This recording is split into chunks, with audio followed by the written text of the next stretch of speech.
Okay, so it's my turn, and I'm gonna ask you guys to expand outside of basketball for this. I've mentioned it a lot on the show. My most devastating sports losses. I will be devastated if the Mets lose in heartbreaking fashion this year, but like I've been more heartbroken by a Mets season ending like in 2006. Your most devastating Knicks and or sports loss that you've ever felt. Benji, do you want to go first? Or are you sure? Okay. I can go first. To be clear, you're a Yankee fan and Knicks fan. Yeah, do you follow football? No, not really. So Okay. non-Knicks edition, I think it's an easy one. It was, for me, 2001 Game 7. So I got to take you back. I was 9 years old. Mm-hmm. Literally from the moment I started rooting for the Yankees, or generally like had an awareness of sports, all the Yankees did was win. Mm-hmm. I had no concept of losing. I didn't know our team could lose. It didn't make sense to me that we could lose. And then like the inevitable happens in the 9th inning where Soriano hits the home run and they're up. And it's like, okay, here comes Mo, and we do this again. And it was more than the fact that Rivera, who's so automatic, blows it. As a 9-year-old kid who had never experienced losing, it was like my whole world shattered. It's like, this is not something that can possibly happen. It's like when you experience your first loss in life, like when you lose somebody for the first time. It's like, you didn't think this could happen to me, and it happens. Well, this was like obviously a much less serious way, but as a kid, it felt like my world totally shattered. I cried in my bed. I will never forget that moment, the first Yankee loss that I really experienced. So that would be it for me. No brainer. So you were 9 crying in your bed? Oh, yeah. So me being 18 and doing the exact same thing in 06 says what about me? There's a lot about the Mets, not about you. This is more about the Mets. This never used to losing thing you're talking about. I have no concept of that. Jeremy, I don't know if you've actually said yours, but I think I have an idea, knowing your sensibilities, what yours is. I don't know if you do. Well, it's not 04? 04 sucked, but you have to understand that I got to go to game 1 of the ALCS. And that was I went with my dad, and that was such an awesome experience. Wow. Where Mariano Rivera was obviously coming back from his family passing away. And this was before cell phones the way we have them now. And no one knew if he was going to show up. And it's the 9th inning. I think it was like a 10-7 game or something. And you just hear Enter Sandman, and they're just chills throughout your entire body because, oh my God, he came back. He's here, gets the save. I mean, it crushed me to see them lose 4 in a row, because how could it not? And game 7, as Benji's talking about, was pretty impactful. But the difference thing was I was like a little over 6 at the time. So I wasn't probably watching it live because it was late and I was 6 years old. Like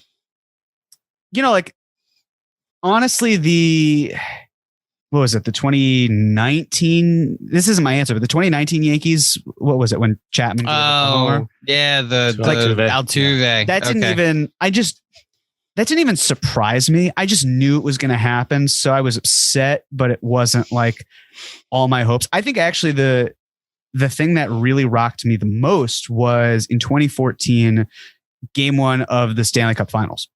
So, Rangers fan, where it's like you're up, 2-0, and then you let in some goals, and Alain Vigneault basically was like, hey, instead of playing offense, what if you just play defense and don't worry about the offense? And it's like, well, maybe don't do that, because you could also play offense too.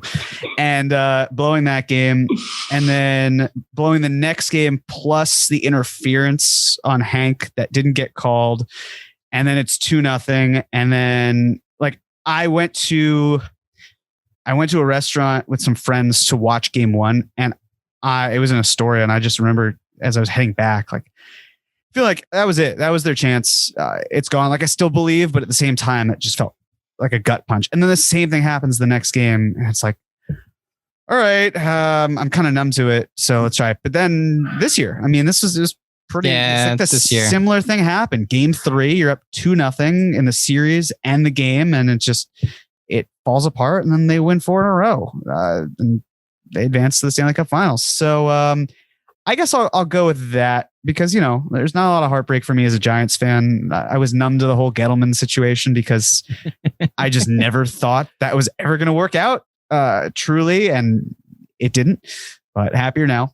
And the Knicks just, when I was younger, I think it hurt more.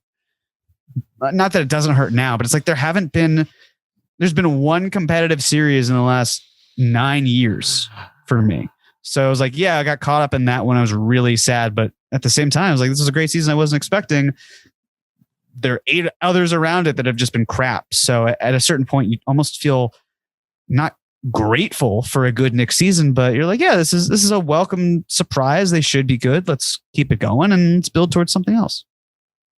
I dig it. Yeah. 2013 is my second most painful Knicks loss.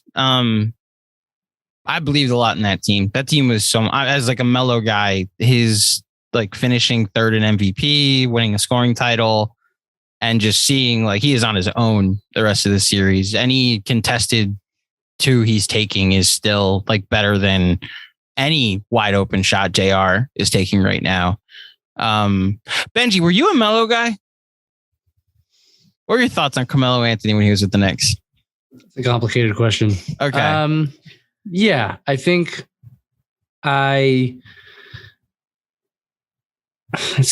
he was playing great, obviously, were there people that like weren't Melo guys when he was like leading them to 50 wins? Yes, there were people with their arms crossed being like not that good. Yeah, no, I respect again, this is a long 2-pointer, talking about Brunson, like that. What a gifted scorer, a craftsman, like just in the mid post area, the dribble combos, the spinning left, the spinning right. He just had every move. So like as a ball player, as someone who's watched a lot of ball, like I just respected the hell out of like how good that dude was, even while recognizing that analytically and just decision making wise wasn't always ideal. I had a tremendous amount of respect for him, and like he was really damn good and led them to a couple of really great seasons. So thank you. That's all I needed to hear. My worst losses are well documented. Jeremy reminds me every time I try to talk shit about his teams that I've never seen my team win a championship in my lifetime, except the Rangers. And I wasn't even a Ranger fan back then. Yeah, that's not great. Yeah. I mean, from Knicks losses for me, it's funny. Like Jeremy was talking, there aren't because of the general incompetence and like there haven't been that many momentous losses. Honestly, game 1 against the Hawks ranks up there for me. Really? Wow. Yeah. And I don't know, like I was obviously more involved. I wasn't just like a passive fan anymore. I was like writing about the team and analyzing the team. And I really thought that series was winnable. Whereas like, I'm not sure I thought the back in the Melo days, the series that they lost were winnable necessarily. I thought they were going to win. Like I thought they could have beaten Atlanta. Game 1 was in their grasp. Literally, RJ has the ball, and like the game's over. And try being there. Yeah, Jeremy's in the building, right? And like, okay, so now we're talking. They win game 1. They, maybe they win game 2 the same way that they actually won game 2. So they're up 2-0 in the series. I don't know. I know. The way it turned out, I think everyone's just like it was a blowout. But like those first 2 games could have been 2-0 Knicks, and then you never know, right? So I'd say the one thing I know that. Like saying this in hindsight, I'd be like, oh, well, you're clearly saying that in hindsight. And I truly mean this, that in the moment when when RJ didn't come up with it and it went right to Bogdanovich and he hit the 3, I thought to myself, this is it. Like it reminds me of that game that season with Phoenix where you could feel it at the end of that third quarter start to unravel. And you're like, that they're just showing signs that it's not going to go their way. And when that bad luck occurred, I just felt like it's not our night.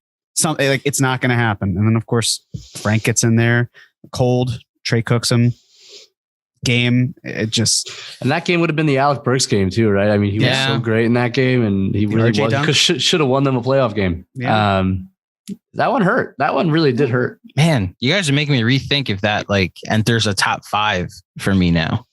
I gotta be honest. Nah, as a Met fan, this should not be in the top 5. No. Knicks top 5. Knicks top 5. It's not even the top 10 for all of them. That's the unfortunate truth. Well, so for me, my first season watching the Knicks was 97.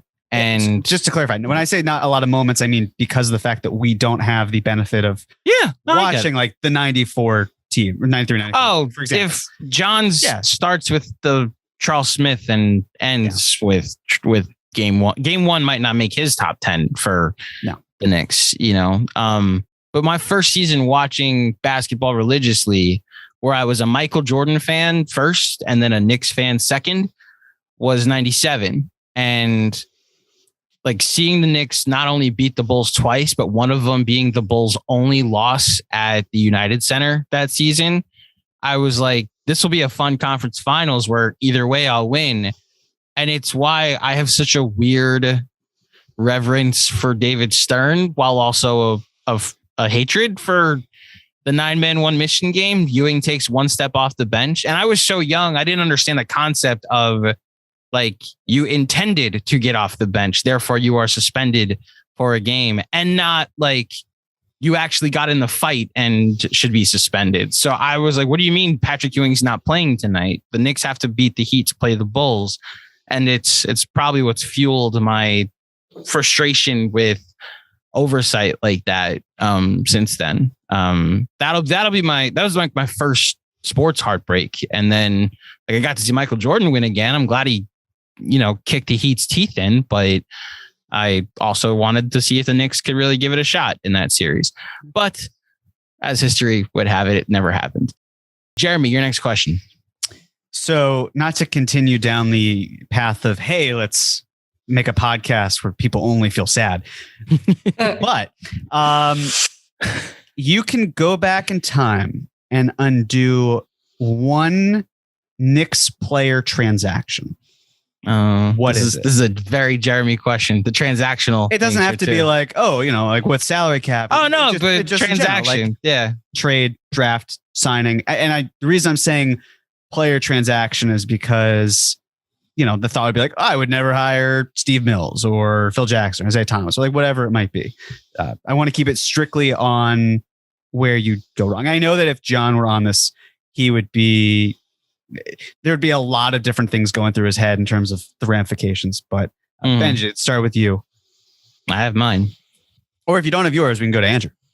Go to Andrew first. And Eddie Curry for 2 first-round picks. Yeah, it's bad. That was, and we said this, I think, during one of the pick drafts, Jeremy, but that was the moment for a lot of us watching in the mid 2000s where we realized how incompetent Isaiah was. Like when they fired Scott Layden in his first, then Isaiah Thomas comes in and we're like, oh, the guy from the Pacers, they're good. And then his first move is to trade for Marbury. We were like, I was pumped, like, oh wow, there is a path here. And then he trades Eddie Curry, trades 2 unprotected first-round picks for Eddie Curry. And it's like, okay, that's a lot, but hopefully he's good. And then you never knew if the guy could stay in shape. And it's like, we traded what for a guy we don't know if he's going to stay in shape for his job as a professional athlete? And just made those like mid 2000s teams so unwatchable, which is funny because like I have a soft spot for Jamal Crawford, for Zach Randolph, for Nate Robinson, and a lot of those guys that made names for themselves elsewhere. But the Eddie Curry for 2 firsts is the one where I realized this is what the Knicks of the 90s are so far away, and this is what the Knicks are now. Yeah, and it's definitely up there. Mm-hmm. Might be in the category for number 1. Yeah, I feel like that might be the right answer. If it's not, what would you say is the? It is, which is the second? I'm gonna go. It's not even like it's not as egregious. It's hard. Drafts are hard, and I think there were reasons to like both of these players. And I'm gonna kind of combine 2 here, but the Knox Frank double whammy of draft picks. Over guys like Shea and Donovan Mitchell and Miles Bridges and others. I think right now it's the last 5-6 years have just been trying to get a star. And while, Shea is kind of a borderline star, I'd say now, and maybe can be one. Donovan Mitchell, I think, is clearly a star. And now we're going to presumably give up a whole lot to get him. I think if you hit those draft picks and you take the right guy, your whole franchise trajectory changes right off the bat. And I think it's different than trading 2 first-round picks for Eddie Curry, because I think that's just egregiously bad. And these are like drafting is really hard, and like sometimes you're going to miss, especially when you get up to the 8, 9, 7, 8, 9 range. It's hard. But those 2 picks, had they been nailed, we'd be looking at a very different trajectory right now than we are. Though the flip side of that, and granted, you can always get rid of them, but you would still have Steve Mills running the show. Because if he's doing a good job, then what happens? And now here's the other interesting factor. Let's say he does get one of those players. It might actually be a benefit in terms of getting Kevin Durant and Kyrie Irving. Oh, so they actually choose here because... And then okay. Like, what are the odds that putting them in better standing puts them in a similar boat as, not the same boat, obviously, because situations are so different, but like you're talking about having, and I know Kevin Durant with his Achilles, that doesn't happen necessarily in the world that we're talking, like all these different, it's like what if with Marvel, but like that type of thing where, okay, you're getting these stars who are here and you have Steve Mills pulling it off, but they're also very mercurial, and Steve Mills doesn't really know what he's doing. He's very much just amassing talent, and that's that. I would have taken my chances with Donovan Mitchell and Kevin Durant while Kyrie if Kyrie doesn't end up if he's living on like the Upper East Side or in Westchester instead of Brooklyn, does he lose his mind? Like, how much does just being with the weirdos in Brooklyn? No offense. Well, How is that not a wait. He is in Jersey. Let's just be clear about that's this. what it is. Primarily is from the I didn't West Orange. Yeah, the oranges in Jersey. I'm just, once we're playing hypotheticals, you just got to wonder. I agree. Benji, what if he doesn't have a pied a terre in Brooklyn? What if who's around him? Who's to say if it's in Tarrytown? Like as normal a place as Tarrytown, he's just hanging out in his house. He's not. Benji, I love you. Benji, I love you. This is my thought. It's a fair point, Jeremy. I like going down that road. I don't know the answer to that. What's yours though? It's tough because there are lots of picks. I feel like unlike playoff moments, there's a lot. Exactly. Yes. Like just thinking through some of the ones that are recent, like this isn't my pick, but the Joakim Noah signing, that was on my mind. It's really bad. It's really bad. Don't get me wrong. To me, the worst thing than signing him was stretching the contract, because you could have just had 4 years of it, and now you have 7 years of it. And it didn't really ruin the Knicks in those 3 years. They tried to go the 2019 route and they're fine. It didn't wind up mattering because they didn't sign the players they wanted. 2020, they didn't even spend all their money. They just hit the cap floor. Last offseason, they seemed to do fine. Like they overpaid in a sense for some of these players to essentially get to the salary cap and then pay Rose to go over the salary cap. So it's not like that really wrecked them. It just was it's just an inconvenience they didn't need at all. I won't be offended if you're reversing the Melo trade, by the way. No, I know we just disagree on honestly, parts of it. One of my biggest what ifs is what happens if the CBA and the lockout occurs a season before or a season after. It does, because Melo's big thing was, hey, I want to come to New York, but I'm worried about the lockout. I want to come to New York on my terms. Yeah. And if you don't have that, then it's that. It's also, hey, what if Melo did the same thing as LeBron, Wade, and Bosh, and was there, signed the same length of an extension, and maybe he's like, hey, I want to go to New York. How about we win in New York? It could have just been very different, but I'd say I'm torn between two. Number one is the Allen Houston contract, just because he got a 30% max. The salary cap that year was $45 million, which is hilarious because LeBron James today agreed to an extension that's like more than that pretty much. But so it's 45 million, and he signed a deal starting at like, it was like on average, it was 6 years, $100 million. I think it was like 12 point something, or it was 42.5 million. It was for the salary cap. It was 30%. I checked it, and that obviously set the Knicks back in such a way. But maybe it's because it's more like when I've been a really active fan, the Bargnani trade just crushed. That's one. Yeah. Because if you talk about like Frank and Knox and how those drafts didn't pan out, and you're absolutely right.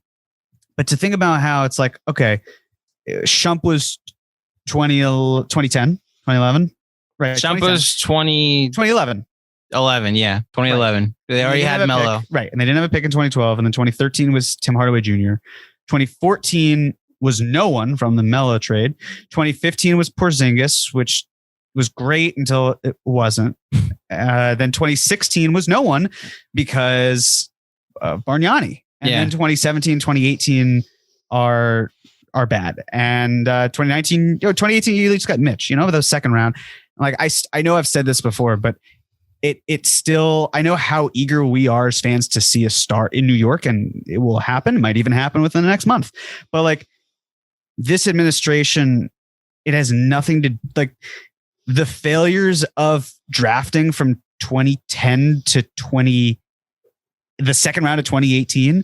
It's nothing to do with this front office. And this front office has to deal with the graveyard of crap that has been in the past, which is why the Knicks are in the position they're in now. So again, the Melo trade, I get it. It's taken me a long time to really be comfortable with it. And I think as time has gone on, I've respected Melo's game when he was in his prime more. But and that just the Bargnani trade to take away another top 10 pick where you could have gotten some foundational piece to either build within the team or use in some sort of trade to move up or acquire a better player. Or Jeremy, it was unprotected. Yeah. Oh yeah. It's almost hard to. I feel that might actually. We've grown in intelligence to like the league has grown in intelligence to the point where like nobody gives away unprotected picks anymore for anything. Well, then it still is happening. Like Bargnani stinks. Like if you look at the Sixers, they were amassing tons of unprotected firsts because teams just didn't prioritize it yet. And it took teams like the Knicks to get burned for other teams to realize we can't do this. This is terrible. That's a really good one. Yeah, just the way it ended, the idea of like, yeah, let's just add him to stat, and Melo was like, this is the opposite direction of where we need to go. Still had Tyson Chandler. Yeah. And I know that people point to Lowry, like the Knicks should have had Lowry. And I'm like, to do what? Like what would they have done with Lowry that would have really amounted to much probably down the line? But it's the reason the Lowry trade didn't go through is because Dolan was so burned by the Bargnani trade. And he also felt it from the Melo deal with Masai. So, like I feel like Bargnani is the one I would change, and I just don't trade for him whatsoever. And I just think about how that might impact everything from there. Before we move on to Benji's question, how badly does this year have to go before the Julius Randle extension enters the conversation? That's the thing. It's like, if you think Julius is going to be as bad as he was last year, then they took a gamble, which was, hey, let's turn Julius into a contract instead of having to worry about the gap in between when he's a free agent and not. He's on his second All-NBA team, second team. Like, I understand why to do it. Right. But it's more, it's like, if he's so bad like last year where it's not salvageable, where you're dealing with Obi who's playing better than him and you can't get out of it and you feel like the contract just can't be moved, I get it. The thing with the NBA is right now, there aren't a ton of atrocious contracts, right? Like the Westbrook deal is bad, but it's expiring. So there's some teams that could always, like the Pacers or the Spurs, where they have enough cap space where they could deal with it. Like if you see Randle as a highly inefficient player who doesn't play well with others and you're trying to win games, and if you're not trying to win games, why are you taking on that deal unless you're being heavily incentivized? And so if you're the Knicks, you just stand pat and try to regroup his value. I get it. Like there's not a great fit, which is why we keep going back to Charlotte. I know it's a long-winded way of saying like, so you don't see it as being a bad deal or entering the conversation. No, I think as of this moment right now, it is one of the worst deals, which is a 180 compared to what we were talking about before. But I think that at least, as I've said before, the value he can give you even still, I feel like it still makes it neutral because you can buy into it to some degree where it's like, yeah, it's a lot of money for sure. But like, again, it is $23 million, which I'm not saying is chump change at all. It's more like, okay, there are teams that are over the cap where if they're not looking to spend in free agency, it's not really an opportunity cost. Like for a team that's gung-ho on opening up the checkbook next year, Randle doesn't make much sense. But if you're another team that like has not great salary and you see him as a better player compared to what you've got, like that's where it feels a little bit more neutral. And I think what I keep going back to is I don't see a team looking at him from this year and seeing him being a better than any other option that they currently have, which is where another team would have to view him differently. But that's then where, again, like the Hornets come into play, where at what point are they comfortable being, 10th, 11th? Not having Julius Randle or having Julius Randle? Well, I mean, let's call it as it is. They had a player that they thought they were going to build around, and they can no longer build around that player. Like, what have they done to really improve the team this year? And that's where I think we differ in that I don't see Julius Randle adding to that team as improving the team. I think it's just, let's see if he turns things around it's a change of scenery play. But like, sure. But isn't that sometimes the reason why you trade these players? Like, the reason why Russ and Wall, for example, were traded for each other is because, hey, we need to change the scenery for these guys. Or like Russ, literally any time. Russ was traded 3 times. It's about to be traded 4 times, right? And like every single year of this contract. I don't think Russ is getting traded, but we'll see. No, but he still might. Like, again, the idea for me is, why is LeBron signing this extension? Is there something on the horizon? Because he could have done this 13 days ago, and he didn't. Benji, does it enter for you?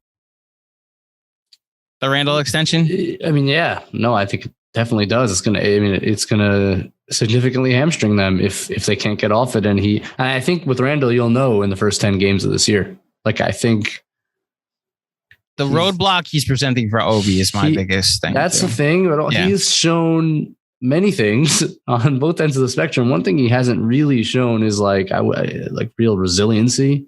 Like, I think when things are going really well, you saw things go really, really well. And then when things started going really badly, it just kind of spiraled out of control. Right. And like, you got an off season now to refresh. The fans are going to get on him the first sign of any of the crap that he showed last year. Like, no one's going to hesitate. So it's going to spiral again with the booze and all that comes with it. And the altercations after every game with the refs and with other players and all, like, it'll happen unless he totally changes his approach and starts to shoot the ball a little bit better. But otherwise, and the worst part is, if that happens, then the value really keeps going down the tubes. It becomes more of an albatross as we go. Yeah. So they need him. If they don't get rid of him, they need him to come out with a refreshed approach and start making some damn shots. Agreed. Benji, your go, and then we'll do a rapid fire of one each. All right. Damn, we kind of touched on 2 of my other ones. You want to read what the other 2 are? One of them was the greatest sliding door moment in the last decade for the Knicks. So that's kind of what a little bit what we talked about. Yeah. I mean, my greatest sliding door moment is the Knicks have a better pitch to LeBron, Wade, and Bosh. They don't botch that meeting completely. Okay, so good. So it would elicit some other answers. Like, I didn't even think of that one. That's a great one. And I thought of the RJ draft. I mean, if they win it instead? Yeah. Okay. Well, I'd rather finish second, to be perfectly honest. That's totally fair. Yeah. I think even Zion, if the health was the same thing, I think that's a franchise changer just in terms of value. Mm-hmm. You have that guy on your roster, even with all the question marks. We know that if he plays, he's a superstar. And if you have that guy on your roster, that changes everything. And the Knicks don't have that. We talked about it already. Like, they haven't had it for a very long time. I've heard too many LeBron and Wade sound bites that their first choice was New York in 2010. And they took a meeting. No, it's a great one. And it was like, we can't go here. We can't bring this here. They are not prepared for what the big 3 are going to be, Okay. So what are your other ones? Okay, kind of similar to my number one. What is your ideal season length and playoff structure? Jeremy. In the NBA. I do think 82 is a lot. I think, especially if the players are saying it's exhausting. There's something about 70. It's just a nice number, but at the same time, it's like that's still, like you need 72 to satisfy a lot of the TV contracts. I enjoyed 72 the previous season. I thought that was fine. I didn't necessarily need the 82. For the playoffs, I do love the play-in. I think that's great. I would make the first round a best of 5 again. You'd go back to best of 5. Wow. Yep. Yes. Just get some versatility in there. I love basketball. I will always watch basketball. You are eliminating 2 potential games, and yet at the same time, the stakes become so much higher. And I feel like we could we're missing that. I would not go back to the 2-3-2 format of the playoffs. I really like 2-2-1-1-1. I think it's great. So I'd keep that in there, but then for, it'd be 2-2-1 as opposed to 1-1-1-1-1. So yeah, I'd say that's 70. I'll say 72 games, play in, best of 5, and then the rest of the rounds are best of 7. I dig the 72 because then it structurally works out that you play everybody in your conference 3 times, everybody in the other conference twice. So just mathematically, it makes more sense to do it that way in my mind. I like the 7-game first round series just because I like the first round and I love the NBA playoffs, but I'm not attached to it to where if we go back to best of 5, I mean, 2 of my favorite Knicks moments are Game 5 wins over the Heat. So I can't say the shortened series wouldn't add quicker tension or more tension to a series or more intrigue. One counter to that. What? How many teams have come back from down 3-0 to win the series in the NBA? 0. Yeah. Oh, so the series is over at 3. Yeah. So, okay. I mean, the formality sweeps like the Bucks and the Bucks and the Bulls this year are those first round series that are non-competitive when the Heat were playing whoever as the 8 seed. Those I get what you're saying. I think the league has gotten a little more parity over the last few years, and there's a little more talent that you're gonna get a Minnesota Memphis like we got last year. And far more often. There was that one game where we had all game 6s, or that one day where we had 4 game 6s, and it was super competitive and super fun. That is what I'm going for with, but I'm not attached to a best of 7 in the first round. I'll echo what Jeremy said. I'm 72 games and bring best of 5s back to the first round. I'm with you on the playoffs. 5-game series, first round. Love that. Mm-hmm. God, I would love if we could do somewhere a combined score over 2-3 games. Oh, I don't know where you do it. They do it in Champions League over a 2-game stretch. What about a mid-season tournament? Because I think we talked about the blowout issue earlier. You get rid of that, at least in the first game. And teams don't throw it in the towel anymore. So you get competitive basketball for more time, which to me is always the goal. And I feel like that would be great. I don't know where you do it. You can't just put that in the playoffs. So I don't know. Just a dream. I don't know where we do it. Mid-season tournament would be interesting. Half court shots. Yeah. Fix this too. That brilliant idea Andrew proposed. And then games, God, I want to be more aggressive.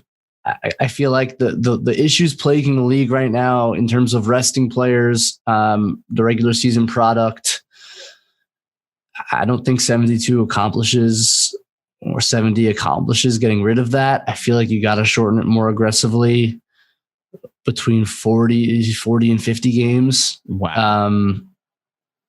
I just feel like with the money the players are now making, you really have to figure out a way to incentivize regular season competition. Like that should be a real focus. And I don't know how you do it unless you really cut the amount of games significantly. So that would be my thought there. Well, this is where the next CBA is going to be a dogfight, because the owners are going to fight for you have to play a certain amount of games in order to qualify for certain tiers of your contract. And I don't know how the players union is going to respond to this, how they're going to. So yes and no. I mean, that's interesting. Because I don't know. Like, I feel like it depends on the owner. I mean, some owners really just want to win. And if you're Steve Ballmer, like, you really want to rest Kawhi 20 games a season. You don't want him playing 82 games. Right. But there's more owners that are frustrated. You're probably right. There are more owners that are frustrated with the resting. That's Mike Vorkunov made a really good point when Tommy Beer and KD were going back and forth about the lockout, which is that usually when money is the problem, that's when the lockout occurs. This is the type of thing where money is good for both sides. So unless there's a fight over that, it can probably be rectified.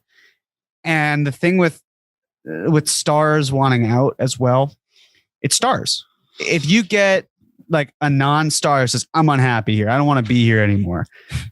Cool, dude. All right, we'll see you in the morning. Like, it's not nearly as problematic. And so it's like this, it's almost like this oligarchy of stars or of players who get to dictate how all these things happen. It's like how talking about the cap spike that could be happening in 2025. Like, oh, you need to smooth it. You can't have what happened in 2016. And you look back at 2016, it's like, who were the stars who got paid? It was Kevin Durant. I think LeBron signed a 1-and-1. Like, that is nowhere near what we could be seeing very soon with some of the other star talent that's on the board. So like, if they're the ones who are like, yeah, we don't want to smooth it. The stars are the one who are getting most of the money, and there are going to be a bunch of other teams that don't extend their stars. So that's more money for other players because those teams have cap space. Like, bottom line being, it's ruled by stars. I think they'll do what's best for the stars, but the money's not seemingly an issue. I'm more just curious to see how it goes is more my point. I don't think anybody sees what's happening in Brooklyn right now, especially if you're like an opposing owner and you're not wary that this could happen to me too. That you do literally everything for a star to placate them, to make them feel like they're part of the structure. And the moment you push back, it's a nuclear button. And that, I think, is what they're going to try to avoid more than anything else.